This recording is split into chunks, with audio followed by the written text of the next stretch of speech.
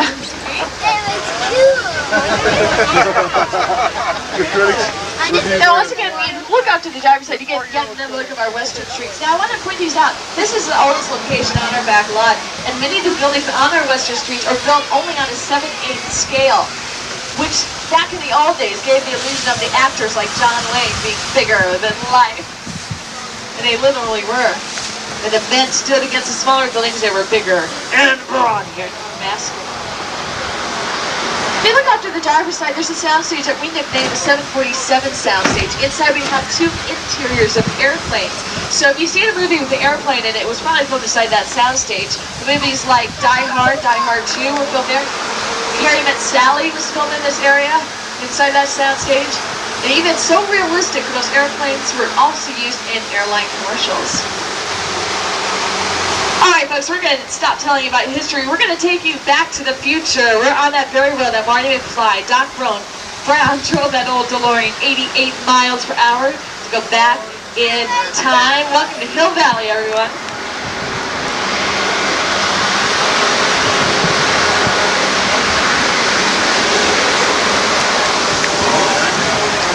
This is Courthouse Square out to the driver's side, where we filmed all 3 Back to the Future movies.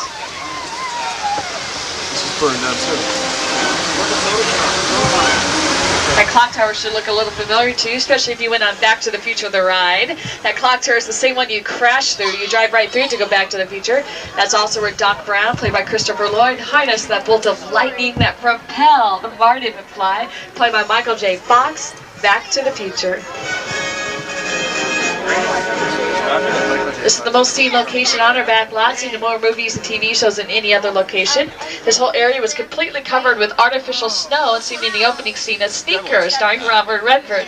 If you saw the movies on video, you can rent it. You'll see the young Robert Redford character running across his college campus, falling down in the snow. Well, you'll know, and only you will know, that's right here in our back lot, Courthouse Square. Alright, we're moving on to what we call our metropolitan streets. We can turn these into any city, any neighborhood, any time period in history. All we do is bring out the right props. These streets have been seen in TV shows like Lois and Clark, The Adventures of Superman. They filmed here just about a week ago, so look for it in upcoming episodes. Buildings are used for outdoor street scenes, but sometimes we need a little bit more control over lighting and sound and have to build entire sections of cities within sound stages, so get your cameras ready. I hear there's a lot of strange things going on inside the sound stage. I don't know about this.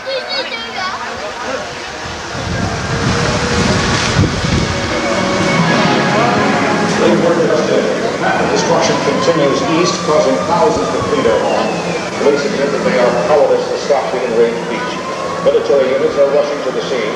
The beast was last sighted near the 200 block of Old Fulton Avenue. Oh no, that's where we are. Coverage on the scene with our helicopter reporter, Kelly King. We're now hovering above the wreckage of a crushed L train. The helicopter decided to searching for. Wait! There's a trainload of people down there. We've got to go down and warn them. Attention, people on the tram. You are in danger. Repeat, you are. Don't have to go down and help them. You have to stay. I see a minute.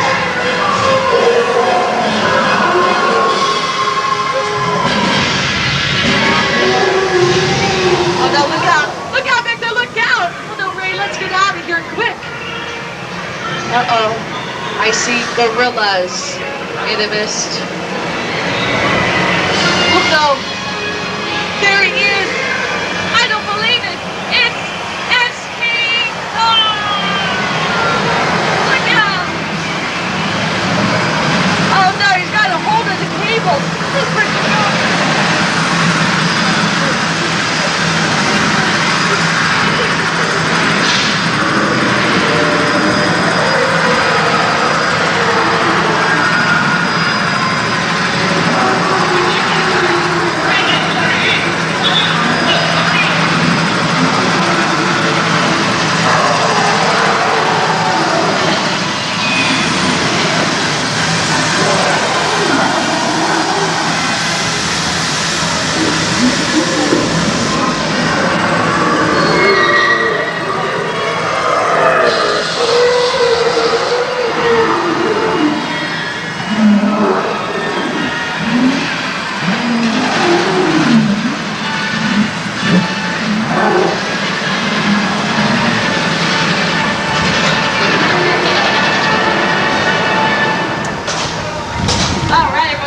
Congratulations.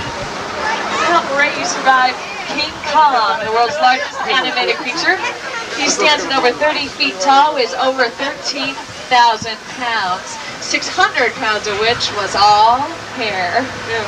King Kong made his movie debut in 1933 with actress Vieira. He came to New York City in the 1930s for the movie The Shadow, which starred Alec Baldwin, Tim Curry, and Penelope Ann Miller from Carlito's Way.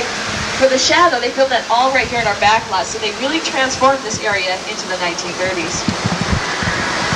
Speaking of Seattle, the movie Pereira and Henderson starring John Lithgow, and off to my side, that street that Macaulay Culkin ran down in the 20th Century Fox film Home Alone 2, Lost in New York.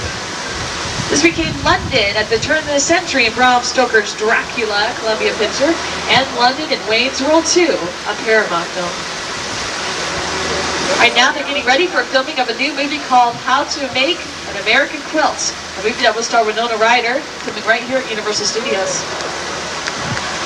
Now, all these buildings that you see actually burnt down in a really bad fire that we had here about 4 years ago. But with the help of Academy Award-winning art directors and with the help of Steven Spielberg, they rebuilt all of these buildings to be exact replicas of the original buildings. So actually, they're the newest structures that we have in our back lot. That's why we thought it might be appropriate to take you to the oldest structure next. It's coming up on my site. So if you want to get your cameras ready, I highly recommend you getting a picture. This is so historic. Back in 1915, Universal Studios was founded by Carl Laemmle. This bridge that you will see off to my site was the first thing they ever built. So the bridge has been around a long time. First used for a silent western film, the bridge has also been used for westerns throughout the years, and for new TV shows and movies that film here at Universal Studios all the time. So when we take you over the bridge, I will... Excuse me.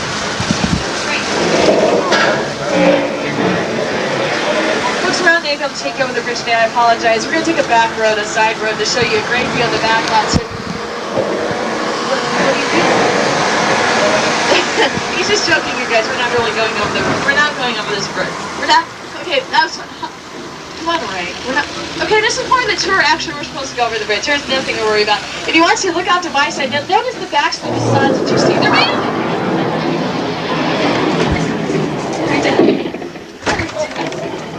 Ray, we should run this. I'm going to kill you. Oh. I am so sorry. What's got into you, Ray? We could have died on that bridge. This is very serious. From now on, you better just listen to me, because who's the boss here? Who's the boss, Ray? It's Japanese. Operates hydraulically, and yes, you can see the bridge put itself back together again. The bridge is used for TV shows like Quantum Leap, starring Scott Bakula and Steve Stockwell, The $6 Million Man, and The Bionic Woman.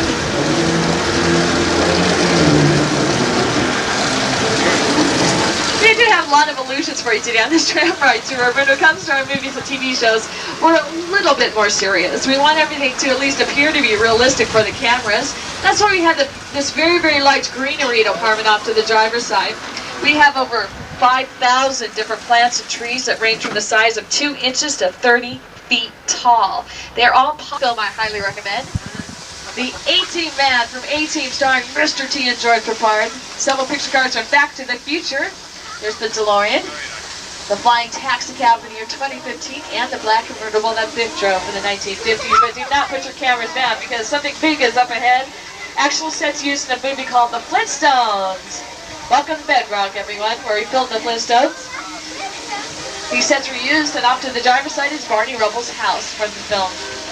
I star John Goodman as Fred Flintstone, Rick Moranis as Barney Rubble, and Elizabeth Taylor as the mother-in-law Pearl.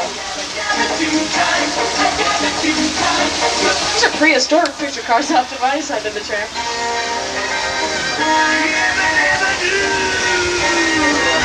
This side here, here's the cars. Now, The Flintstones was produced by Steven Spielberg, who directed the movie, the biggest one of all time. Onto the driver's side, some final picture car is the Jeep, the Tyrannosaurus Rex chased that hit movie, Jurassic Park. Ooh. Now on video, by the way.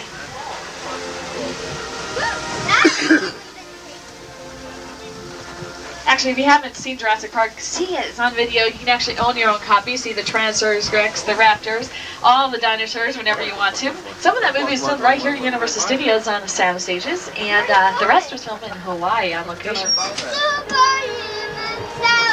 own concoction as a rainstorm provided by Universal Studios. Actually, the way we achieve this rainstorm effect is put sprinklers in the trees. We point them up towards the sky. When the water falls, it falls very... Do you hear that? You might want to point your cameras towards that tree, towards the top of the hill, cover up anything that might get wet, because look out, there's a flash flood that's coming our way. A problem here in Hollywood right now. Uh-oh, watch out for the falling tree back there, second car. That's what we call maybe making magic. You know, you might want to take a picture of that. You can go home to all of your friends who are in the middle of the floods here in Hollywood, which they won't be able to tell the difference between our flood and the real thing. The way we achieve this flash flood effect is dump 10,000 gallons of recycled water from the top of the hill. Same rainstorm effect we used in The River, starring Sissy Spacek and Mel Gibson. Also used in a movie called Fletch Live, starring Chevy Chase.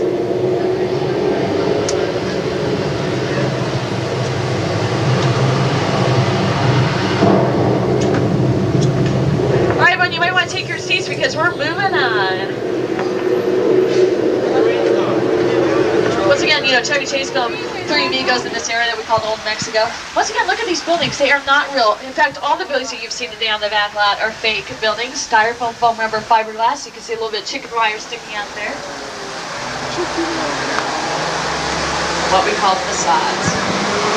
Uh-oh. Her luck hasn't been bad enough. We are entering Amity, that small town terrorized by the great white shark in the movie Jaws. I told you we could check this out, investigate, get your cameras ready. You may see what I'm talking about. There are sharks in these waters.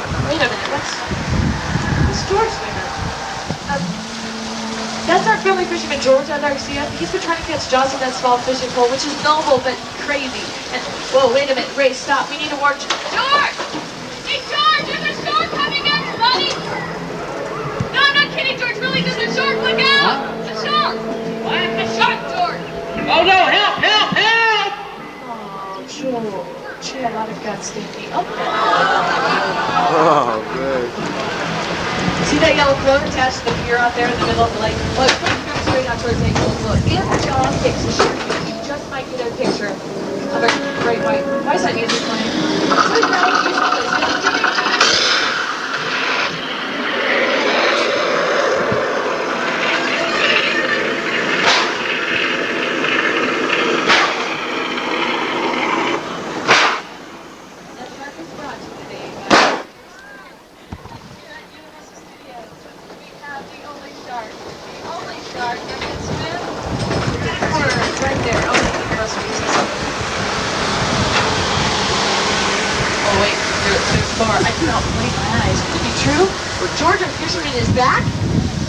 All right, George! If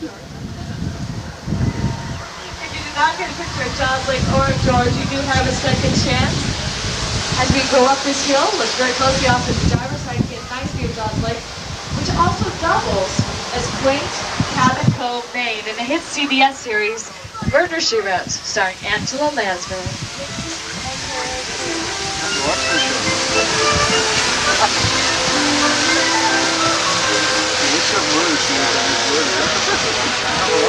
Murder Show films right here at Universal Studios at all times.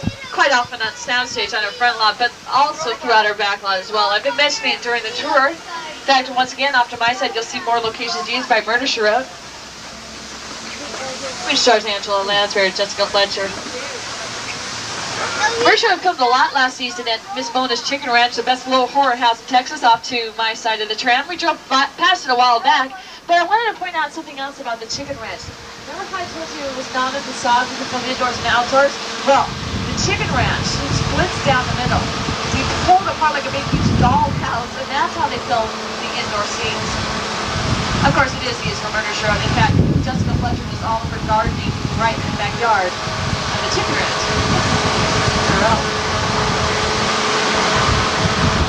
This is actually a replication of a real chicken ranch in Austin, Texas, and the establishing shots for a federal horror house in Texas were actually filmed in Texas. As we go up the hill and off to my side, actually the driver's side, you'll see a big brown house. That is a very old house, the House of Seven Gables. It's an old horror movie that starred Vincent Price. And speaking of horror movies. With this raid, I'm in the mood. I am in the mood to tell you the story. Now, I'm not supposed to tell you the story. I could get fired. Universal would like to forget what happened on this road 30 years ago, but I can't forget. You must know. It's very bad. It was about 30 years ago. I remember it well. It was a dark and stormy night. And this young woman named Mary Crane, nice lady, driving all alone on this very same road. Well, she was looking for a place to stay for the night, and she found one too. It was a small motel with 12 rooms, 12 vacancies. It was run by an odd little man named Norman Bates. She checked in, but she never checked out. Get your cameras ready, because there it is off to the driver's side, that very famous house from the movie Psycho. I told you we'd go closer up, so get your cameras ready. We're going to go straight up to the Psycho house and the Bates Hotel. Psycho House was built on a 3/4 scale. Alfred Hitchcock wanted to create the illusion of the Psycho House being much further away from the Bates Hotel than it actually is. And off to my side, you'll see the Bates Hotel. It's what we call up the side, and it was only used for outdoor scenes. As we turn the corner, you get an excellent view of the Psycho House in the background. You can even see the top window of the house where Mother used to sit, and we're on here.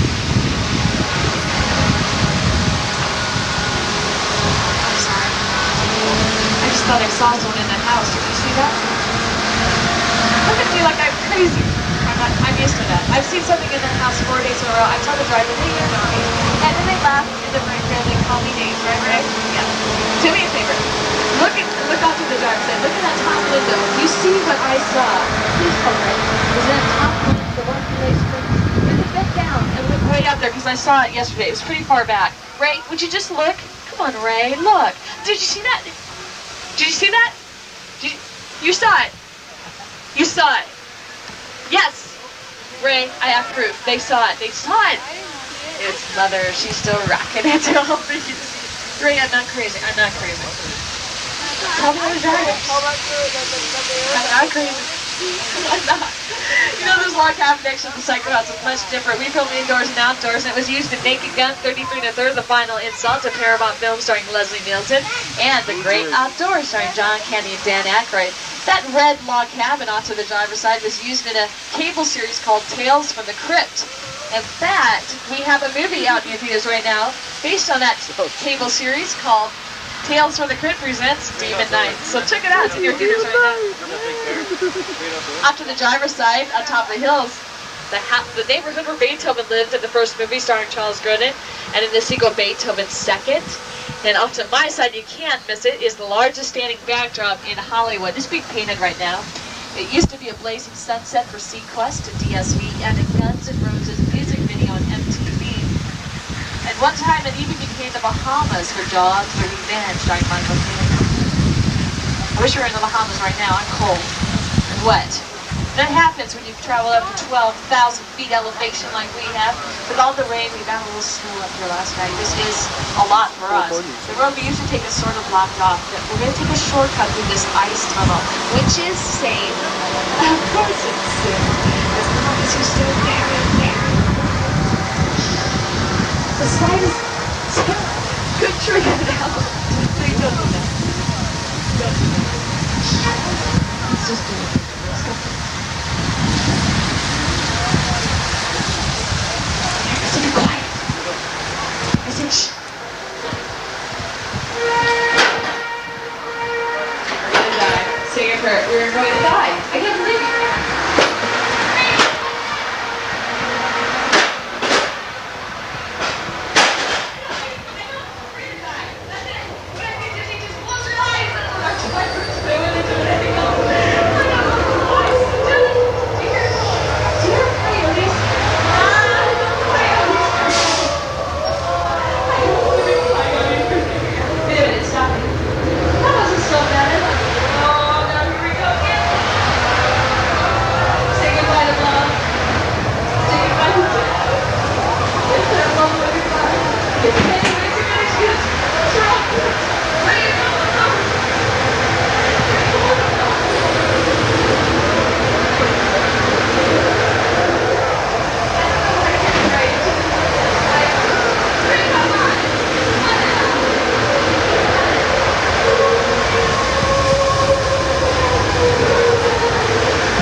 on number one's wings, it does not even tilt a little. It was just the walls moving round and round and round. And that made your stomach move round and round and round. And you got a little dizzy, and you were leaning.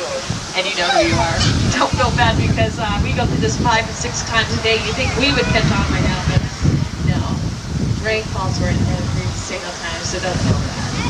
Now, if you get your cameras ready out to my side of the tram after you cross this green wall, it's a great view over San Fernando Valley. You're going to get an excellent view of it, so you might want to get your cameras ready. Out to the right, you will see the Warner Brothers Studios. They're our neighbors. If you look down, you get a nice view of the historic Bagma where we were a moment ago. And you also see the first view that our friend E.T. saw when he first came to Earth, and a spaceship abandoned him more than 11 years ago. Hey, look, we're going to stop you for a second, so if you want a picture, get your cameras ready.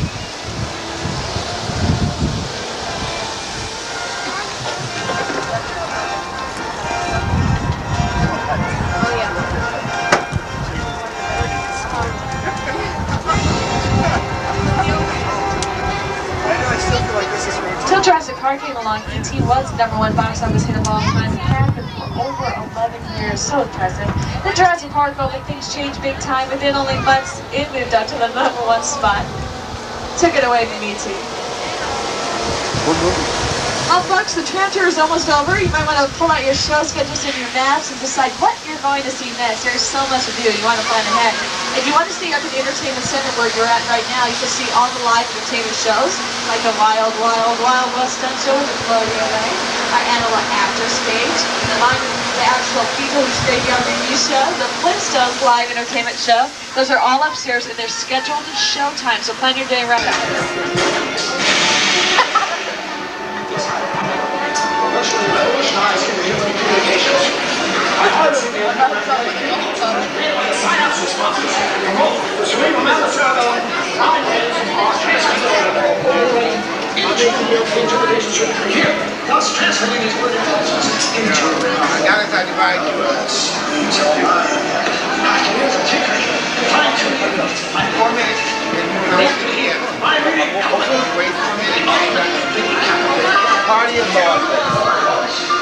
Party of 2, I'll take you. Go to the... Have a nice trip. See you next winter. Idiot! See you next fall! I assure you, this is hardly business as usual here at the Institute. A mere fluke. Our security system is virtually impenetrable. It'll take a lot more than a hoverboarding hood to pull the plug from this operation.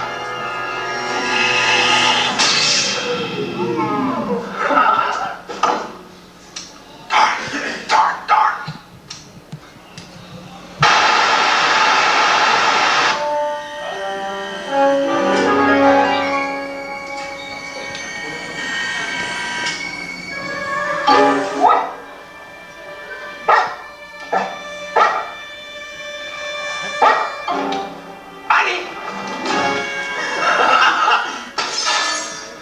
What's that, honey? Great Scott! Seems we have a true alert. All sectors report in immediately. Quadrant 1, check in.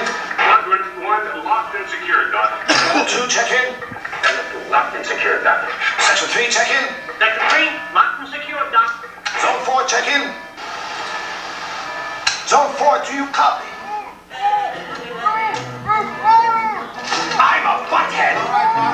Jumping gigawatts, it's Biff. I'm sorry, folks, but we're currently experiencing an unprecedented debilitation of our security systems. In other words, we've got problems. All right, there's only one troublemaker who can throw a monkey wrench and it works like this. Biff, Tyler, congratulations. All right, volunteer now.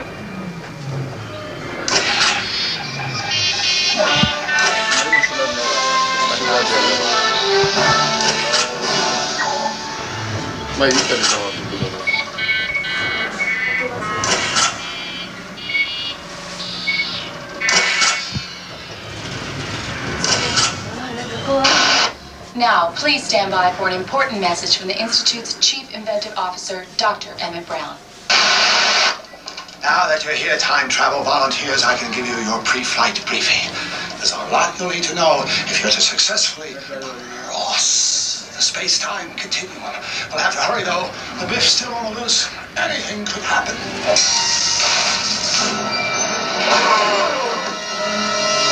Hello? Hello? Dr. Brown? Biff, how in blazes did you get in here? Why don't you ask these bozos? Doc, one of our time travel teams was conducting an experiment back in 1955. He must have stowed away! Hey, I'm not one to pass up a free round! Kennitt, you should be here the present! We gotta get you back to 1955, or we could create a major paradox! Oh, don't worry, Doc. I'll go back. And in style. But first, I'm gonna take a little joyride. No! Biff! Love to stay and chat, Doc. I just ain't got the time. What am I saying? I got all the time I want. Unlock these gates, Kennitt! Hasta la bye-bye.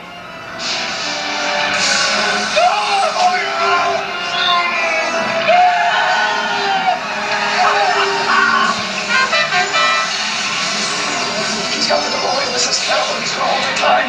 History as we go, it will be completely obliterated, and he's not stopping. Wait a second. Why did I think of this before? My newest invention, the 8-passenger DeLorean time hero. That's it. Just hop in it. Great Scott, what am I thinking? I'm trapped like a rat in my own office. There's no way I can get to the time machine. Hold on a minute. I can get to it. But my time travel volunteers. You and you and you. You're my only hope. The 8-passenger DeLorean is just beyond that door where you're standing. I can pilot my remote control from here, but I'm going to need you to help me navigate. You've got to catch Biff. The fate of the entire universe rests in your hands. Now try and relax while we go over a few vital safety instructions. Here are a few safety tips you should know before taking off. Watch your head as you step into the time travel vehicle. Once in, slide to the furthest seat. Adults, watch your head as the ceiling slopes down to the back. Remain seated. The safety restraint will be activated by one of Doc Brown's assistants. Keep your arms and legs away from the door. Take The time vortex, sucking both vehicles and time travelers back to their original point of departure. There's no telling where or when Biff may be leading us, so be prepared for anything. Good luck, time travelers. All pre-launch system checks are complete. That's our cue. Hang on to your hats.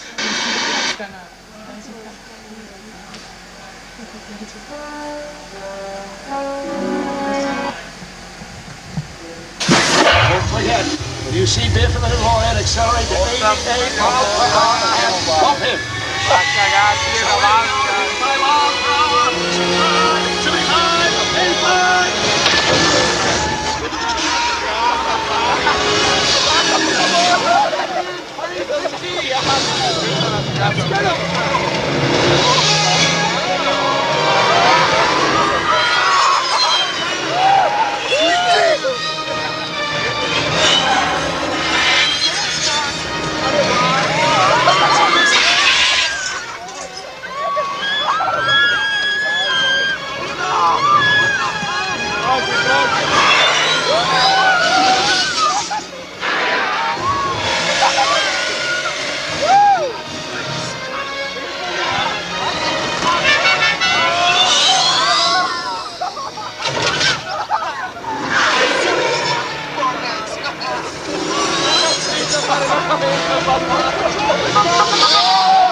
Back again? Come on in. Kaboom! Guarda le macchine tutte là. So bad,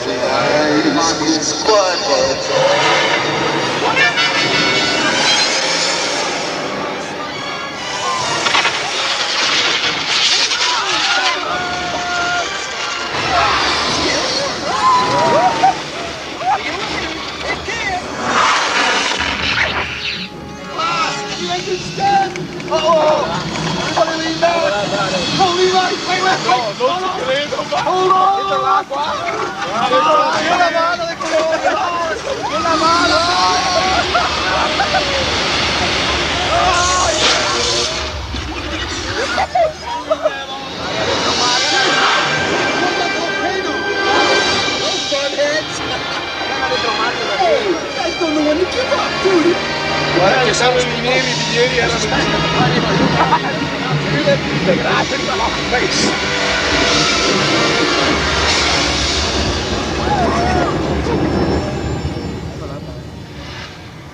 Hello? Anybody home? It's not a dinosaur! Hello? It's a Tyrannosaurus Rex! Right this way! A sickle!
Save the universe, but you prove that my latest invention is...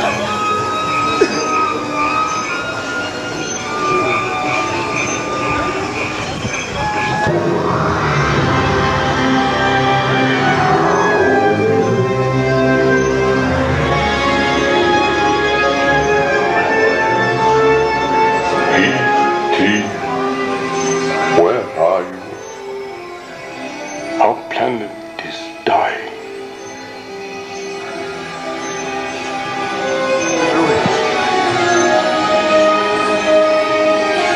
Your frantically Mutmut's life force is failing.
Michelle! You don't look like a Michelle to me.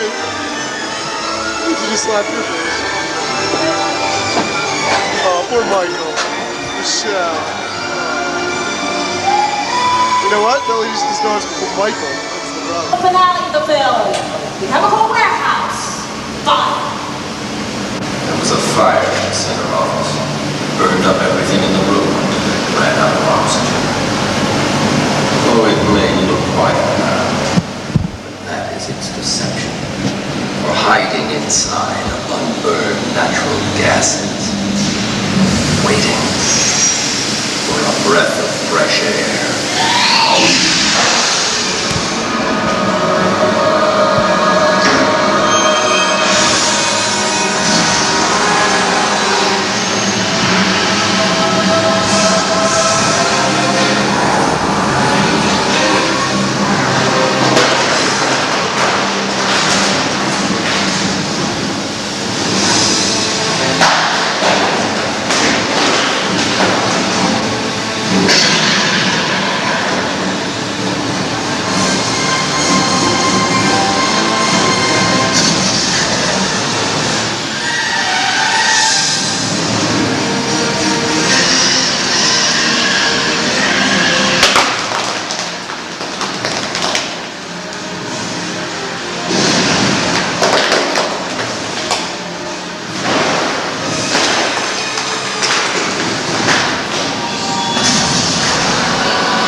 Nice.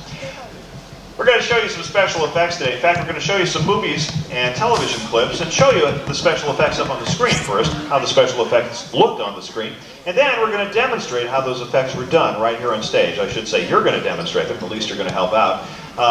Welcome to the world of Cinemagic. If you want to take pictures, it's all presented by Eastman Kodak, so please do. Take all the pictures you want as long as they're not for commercial use. Flash is okay, video is okay. We do ask you not to use video lights or any continuous lights or lights that stay on for a couple of seconds. Don't use any of those. They do tend to interfere with some of the effects. Okay? All right, let's start by going back to the future. You remember Doc Brown's amazing atomic-powered car, don't you? Are you telling me that you built a time machine? What, a DeLorean? Oh, talking about your turbos, this car could travel through time. And when Doc Brown said the DeLorean could really fly, well, he wasn't kidding. And getting all these shots was not easy. We had to use a lot of different kinds of DeLoreans to get all the shots for the DeLorean shots on the screen. Now, if you look over here, you'll see a, well, kind of a nice looking DeLorean, right? Well, the truth is, this is not a real DeLorean. This is a fiberglass mock-up. It looks great, but it's just a shell. You can't drive it because it doesn't have an engine. You can, oddly enough, fly it, but only if you have the right equipment, and that would be either a crane or maybe even a forklift. Now, in some scenes, we couldn't use a full-size DeLorean at all. We had to cut to a pint-sized miniature. Highly skilled craftsmen built this incredibly detailed scale model. It's computer-controlled, and it cost $115,000. And here it is.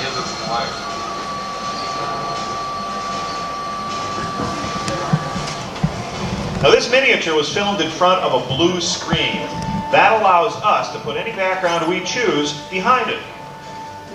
The sequence you're about to see up on the screen took weeks to prepare and 8 days to film with the help of a computer, all for only a few seconds on the screen. Of course, when you get exactly what you're looking for, it is all worth the effort.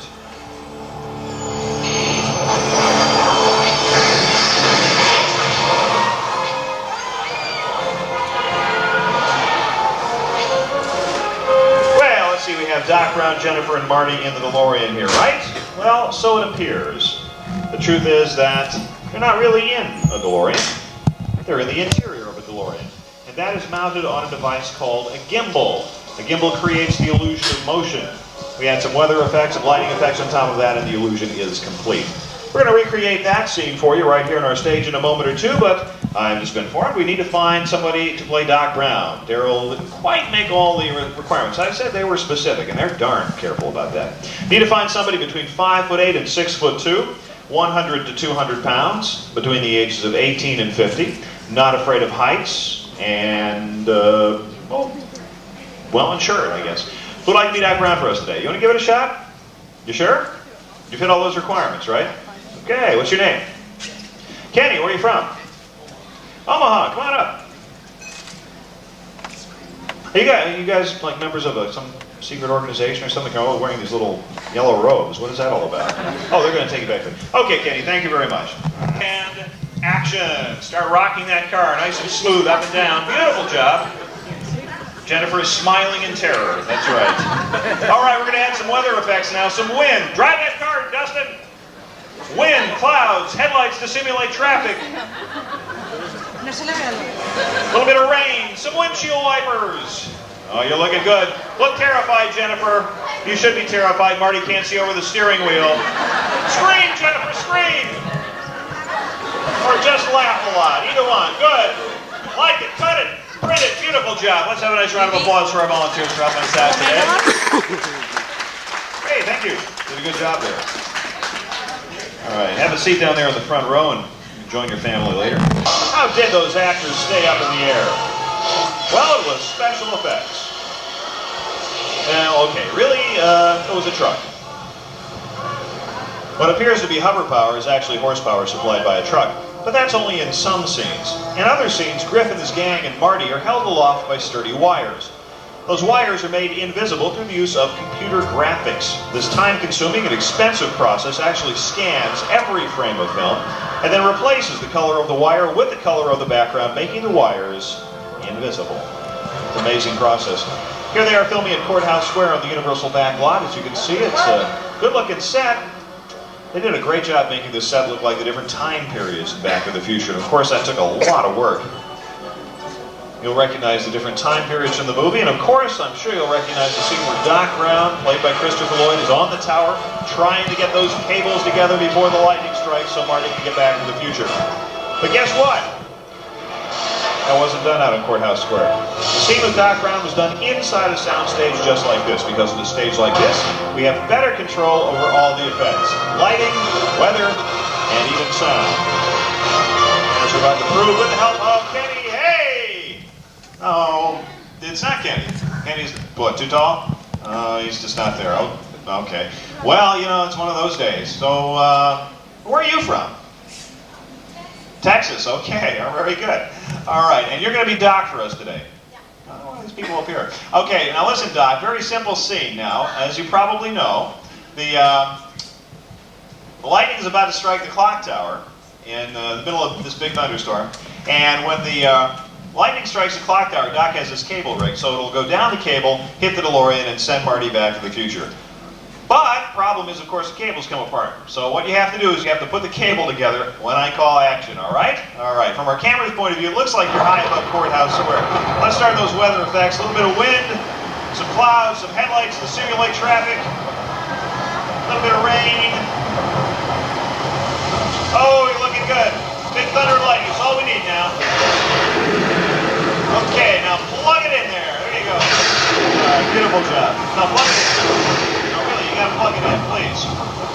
wait!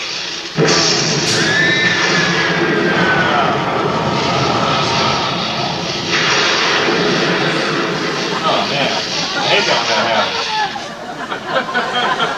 Yeah, taller though, that's something. You know, ladies and gentlemen, the most important ingredient in any special effect is your imagination, so hang on to it. You're going to need it again when you visit the magic of Alfred Hitchcock next. If you are a little frightened by the sight of blood on the screen, we are going to be showing you the Alfred Hitchcock scene from Psycho, the shower scene. It's in black and white. It's one of Alfred Hitchcock's most horrifying scenes. So if you'd like to not see that, it's all right. Stay here, and they'll come and take you to our third set, the final part here in the Hendersons. Otherwise, take your belongings. We'll see you next door at the...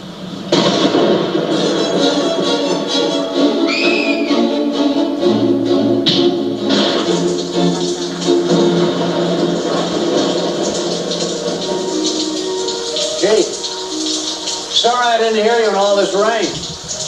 You look cold and hungry. Like to come in for a bite to eat? No, I tell you, they'll not be feeding their ugly appetites with my food or my son.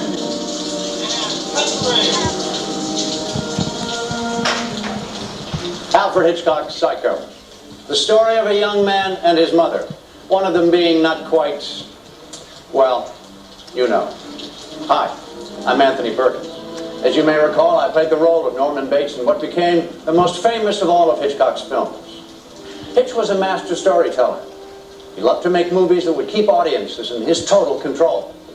He would lead them down a path of expectations, only to suddenly send them off in an entirely new direction. This was known as the plot twist, and Psycho was its premier example. Now combine this with the photography, the editing, the soundtrack, and all the other technical elements. The final result was just as Hitchcock planned, to hear the audience scream.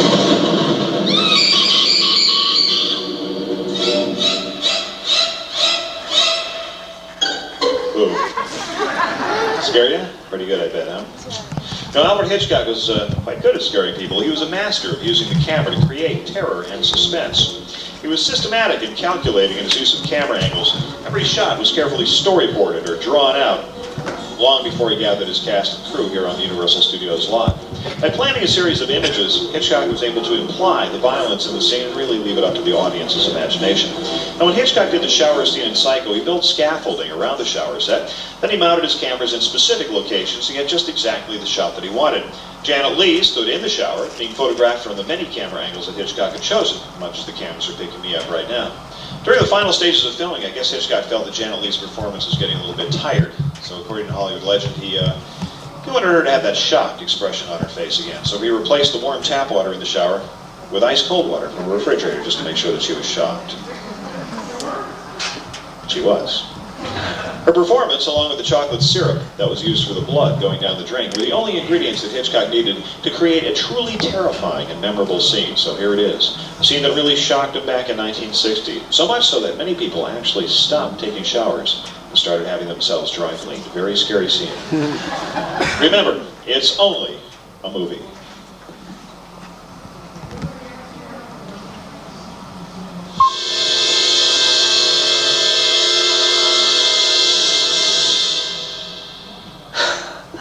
After all these years, well, I still find that scene a bit chilling. It's a classic Hitchcock.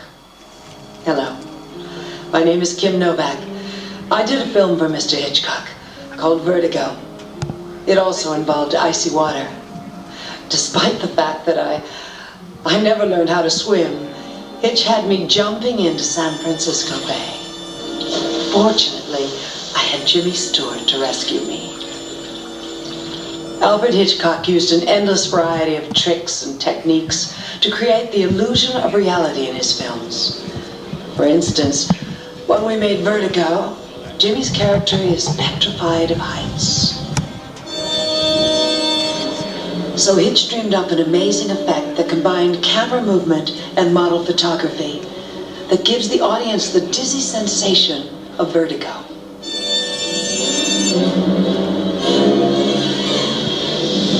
Hitch utilized all the known film techniques, and when those weren't enough, he developed new ways to create the illusions that he was looking for.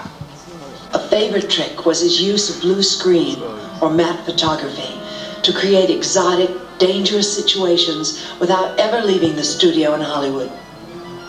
One of the best examples of this technique is here in Hitchcock's first American film, Saboteur. In the final scene, the handsome hero and the Nazi agent fight it out at the top of the Statue of Liberty, high above New York Harbor. Come on tonight. They're really atop a full-size hand and torch on a soundstage. Scenes of New York Harbor were shot by a separate crew called a second unit and matted in with the scenes of the handsome hero and the evil villain hanging on for dear life right here in Hollywood.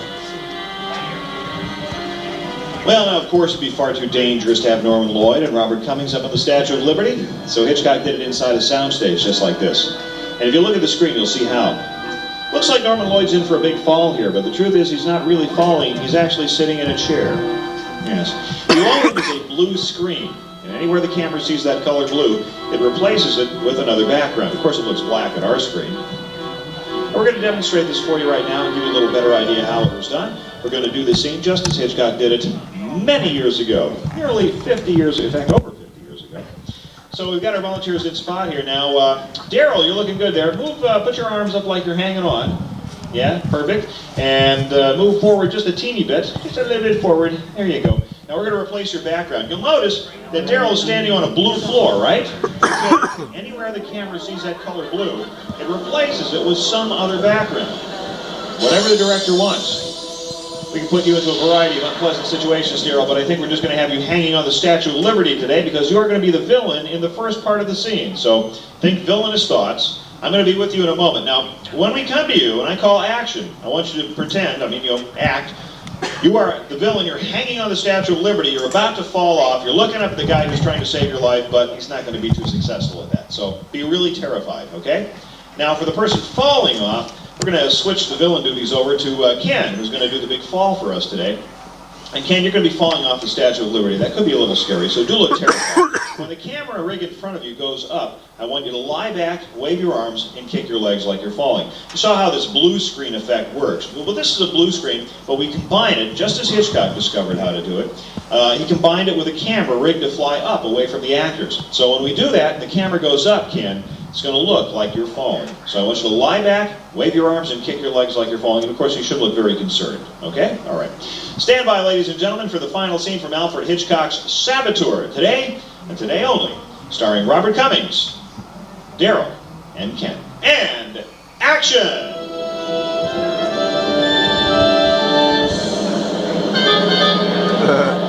I'll get you sleep.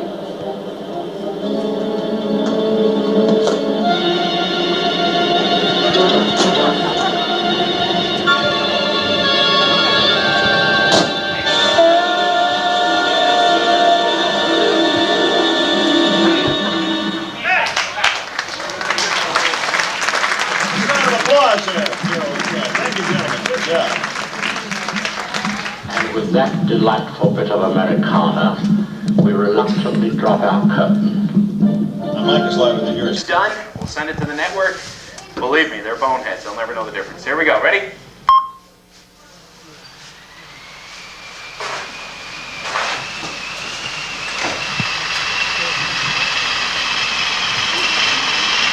Pretty cool, isn't it, buddy, huh? Really now.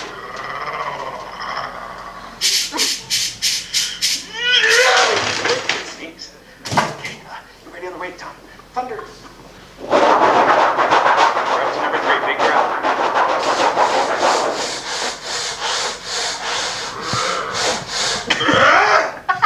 You're gonna do this one. Number 4.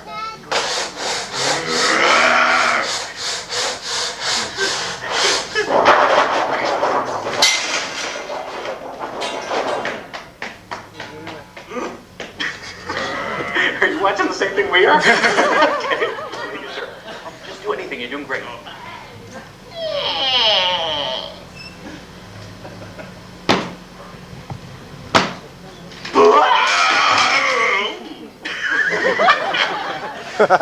He's good at this. You're doing great too. You got a big solo coming up. Make BC proud. Here we go. And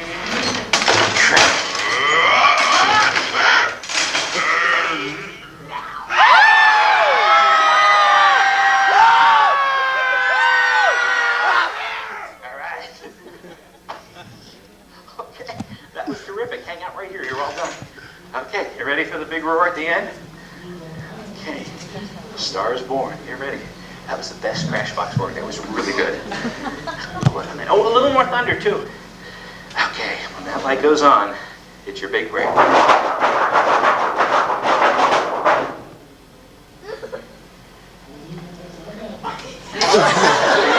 Cut!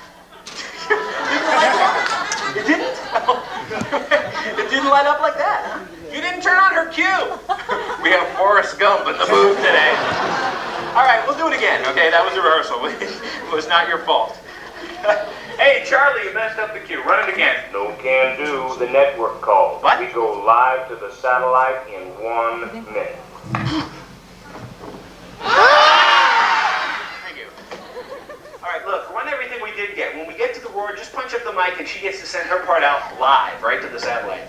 Okay, everyone just turn around and watch the screen. You can watch too. I'll let you know when we get to the roar, okay? I'll help you. Here it goes.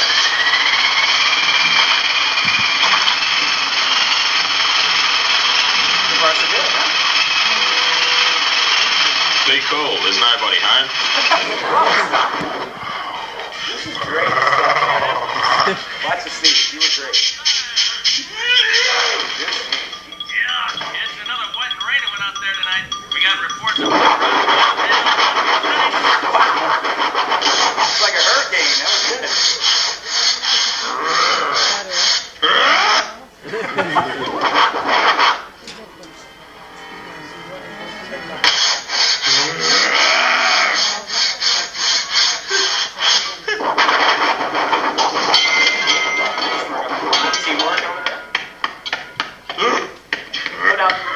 Where I get to shine. The professional right here. Check out the door squeeze. Yeah, 4 years of college for that.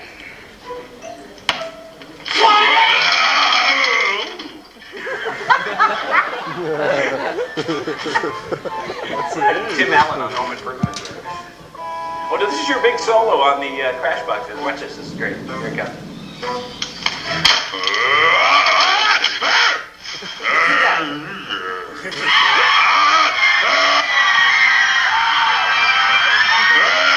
Did you recognize yourself? Okay, you ready? All right, let's see. Grab the mic stand like that. That'll keep you centered. When the light lights up, and it better, just keep on roaring as long as the light's on. Okay, so stretch it out. It's about 4 seconds worth. Now, you guys, shh, very quiet. This is going live. Oh, great. Thanks for the spotlight. Like she needs more pressure down here. Okay, got a spot. Start going. Right here, guys. Any second now.